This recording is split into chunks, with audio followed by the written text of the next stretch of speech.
L'immigration désigne l'entrée, dans un pays ou une aire géographique donnée, de personnes étrangères qui y viennent pour un long séjour ou pour s'y installer. Le mot immigration vient du latin in migrar qui signifie « entrer dans un lieu ». Elle correspond, vue du côté du pays de départ, à l'émigration. En marge de ce phénomène existe celui de la double nationalité et du nomadisme. La notion d'immigré repose sur les déclarations de lieu de naissance et de nationalité. Dans le cas des frontaliers, les migrations peuvent être quotidiennes, forme internationale de migration pendulaire. Histoire. Les études contemporaines d'archéopaléontologie, fondées sur la génétique, confirment que de grands mouvements migratoires existent depuis la préhistoire, de l'Afrique vers l'Europe par exemple, qu'ils se sont poursuivis durant l'Antiquité et après la Renaissance avec notamment la conquête de l'Amérique par les États européens. Les preuves génétiques montrent par exemple qu'il n'existe pas de population moderne, purement nationale ou européenne. L'ADN et les isotopes conservés dans les dents et ossements anciens montrent au contraire que chaque individu résulte de migrations anciennes répétées et que les racines des peuples du monde sont très enchevêtrées d'eux.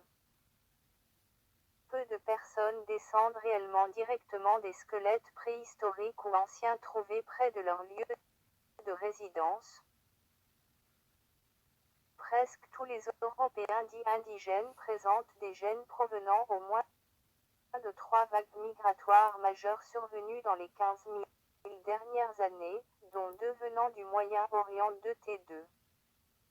Moyen-Orient 2T2.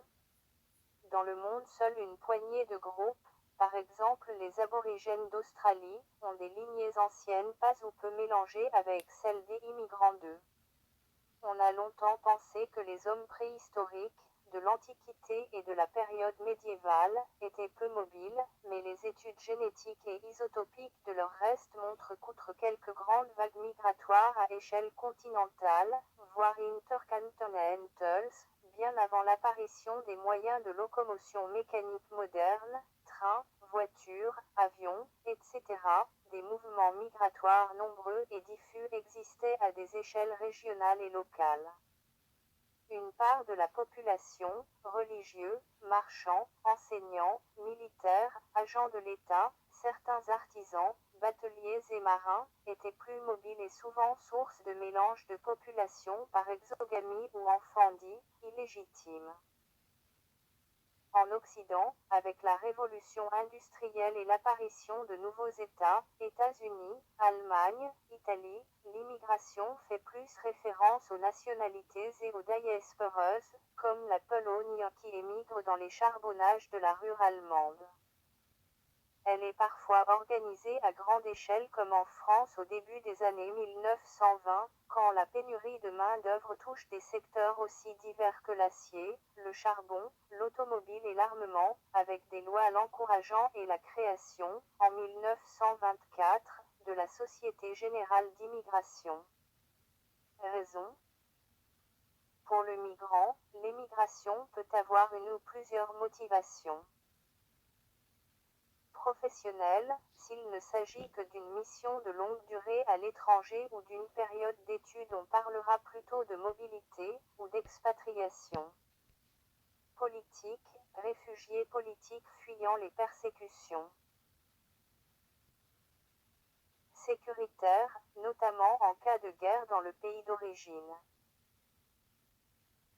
Économique, habitants de pays pauvres ou réfugiés écologiques cherchant un meilleur niveau de vie dans les pays riches, éventuellement temporairement.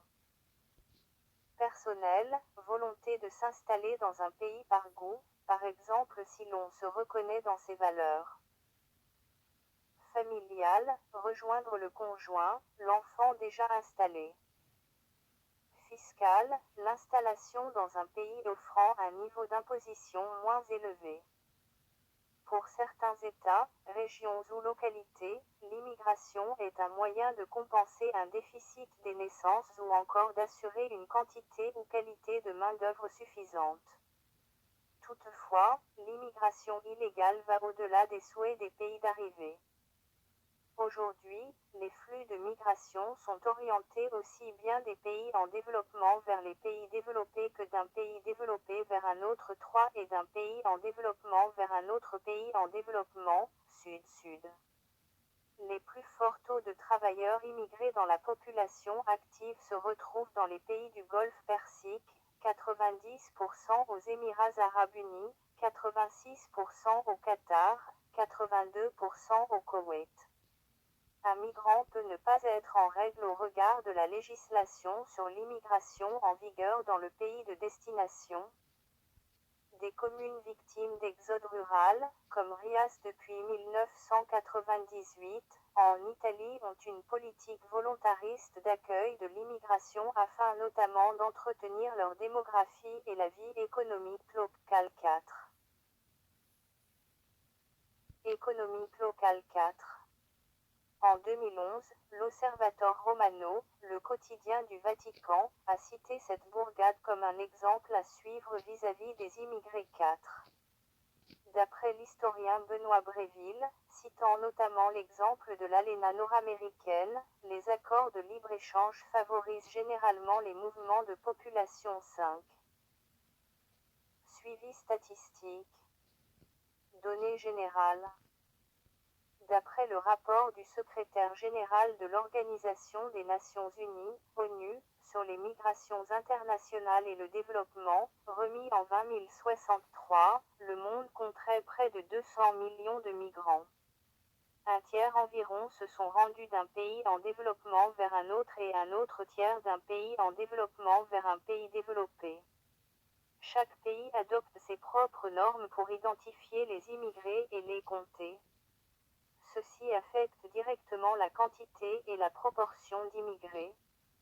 Ainsi en France, on réserve la dénomination d'immigrés aux seules personnes nées étrangères à l'étranger, en excluant les personnes nées françaises, cas des harkis, rapatriés d'Algérie, etc.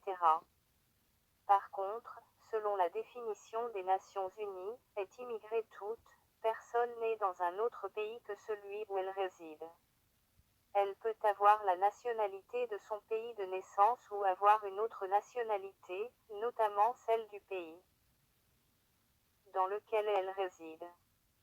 Dans le premier cas, elle est étrangère, et dans le dernier, elle ne l'est pas, ayant la nationalité du pays où elle habite.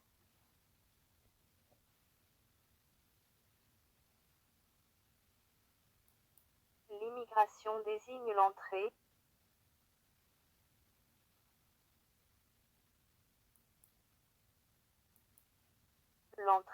dans un pays ou une aire géographique donnée, de personnes étrangères qui y viennent pour un long séjour ou pour s'y installer. Le mot immigration vient du latin in migrare qui signifie « entrer dans un lieu ». Elle correspond, vue du côté du pays de départ, à l'émigration. En marge de ce phénomène existe celui de la double nationalité et du nomadisme. 11. La notion d'immigré repose sur les déclarations de lieu de naissance et de nationalité. Dans le cas des frontaliers, les migrations peuvent être quotidiennes, forme internationale de migration pendulaire. Histoire.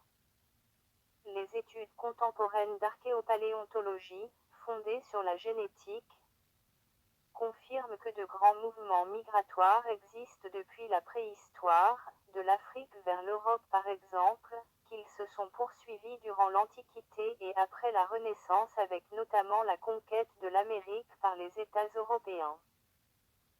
Les preuves génétiques montrent par exemple qu'il n'existe pas de population moderne, purement nationale ou européenne. L'ADN et les isotopes conservés dans les dents et ossements anciens montrent au contraire que chaque individu résulte de migrations anciennes répétées et que les racines des peuples du monde sont très enchevêtrées d'eux. Peu de personnes descendent réellement directement des squelettes préhistoriques ou anciens trouvés près de leur lieu de résidence. presque tous les Européens dits indigènes présentent des gènes provenant au moins de 3 vagues migratoires majeures survenues dans les 15 000 dernières années, dont 2 venant du Moyen-Orient de T2. Dans le monde, seule une poignée de groupes, par exemple les aborigènes d'Australie, ont des lignées anciennes pas ou peu mélangées avec celles des immigrants d'eux. On a longtemps pensé que les hommes préhistoriques, de l'Antiquité et de la période médiévale, étaient peu mobiles, mais les études génétiques et isotopiques de leurs restes montrent qu'autre. Quelques grandes vagues migratoires à échelle continentale, voire intercontinentals, bien avant l'apparition des moyens de locomotion mécanique modernes, trains, voitures, avions, etc., des mouvements migratoires nombreux et diffus existaient à des échelles régionales et locales.